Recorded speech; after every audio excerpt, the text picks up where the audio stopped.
நம்முடைய செயல்ல தேவனுக்கு முதலிடம் கொடுக்கணும் அப்படின்னு தியானித்தோம். என்ன செஞ்சோம்?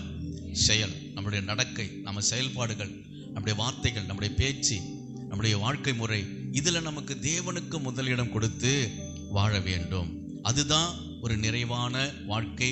நம்ம எதை செய்தாலும் அது தேவனுடைய நாமம் மகிமைப்படணும். அல்லேலூயா.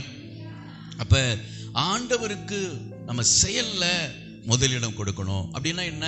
வசனத்தை கேட்கிறவராய் மாத்திரமல்ல, யாக்கோபு அப்படிதான் எழுதுறார், வசனத்தை கேட்கிறவராய் மாத்திரமல்ல, அதன்படி செய்கிறவர்களாய் நம்ம மாற வேண்டும். அதுதான் நம்முடைய செயல். அந்த செயல்ல நம்ம அப்படி மாறும்பொழுது நாம தேவனுக்கு முதலிடம் கொடுக்கிறவர்களாய் நாம இருக்கிறோம். அல்லேலூயா. அப்ப நான் விசுவாசிக்கிறேன் என்று சொல்லி, அப்ப தேவனுக்கு அந்த விசுவாசக்குள்ள காரியத்தை நம்ம செய்யலன்னா நம்முடைய விசுவாசம் செத்ததா இருக்கிறது. விசுவாசம் கிரியையினால் நம்ம செய்ய வேண்டும். அல்லேலூயா. நான் ஆண்டவருடைய பிள்ளை, தேவ அன்பை நான் பெற்றிருக்கிறேன், அன்பா இருக்குன்னு சொன்னா அந்த அன்பை நாம என்ன செய்யணும்? வெளிப்படுத்தணும், அந்த செயல்ல காட்டணும். அப்ப நம்முடைய செயல்ல தேவனுக்கு நாம முதலிடம் கொடுக்க வேண்டும். அல்லேலூயா.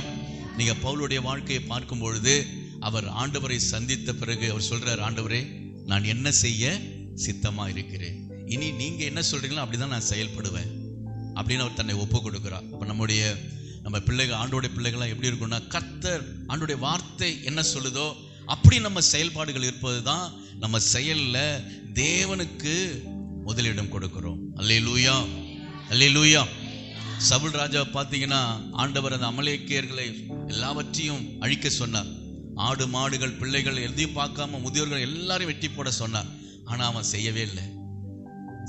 அவன் சில காரியங்களை தேவனுக்கென்று சொல்லி சில காரியங்களை எடுத்து வச்சு கொண்டான். ஆனா ஆண்டவர் சொன்ன வார்த்தைக்கு கீழ்ப்படியல. அப்ப அவன் செயல் எப்படி இருந்தது? தேவனுக்கு முதலிடம் கொடுக்கல, ஜனங்களுக்கு முதலிடம் கொடுத்தான். ஜனங்கள் சொல்வதை கேட்டு அவன் நடந்தான். அதனாலே அவன் ராஜனுடைய அந்த ராஜாவின் மேன்மையிலிருந்து ஆண்டவர் தள்ளிவிட்டார். அல்லேலூயா. அப்ப நம்முடைய செயல்கள் எப்படி இருக்கணும்? தேவனுக்கு முதலிடம் கொடுக்கும் பொழுது நம்முடைய வாழ்க்கையை கர்த்தர் அவர் உயர்த்துகிறார், ஆசீர்வதிக்கிற தேவனாய் இருக்கிறார். அல்லேலூயா.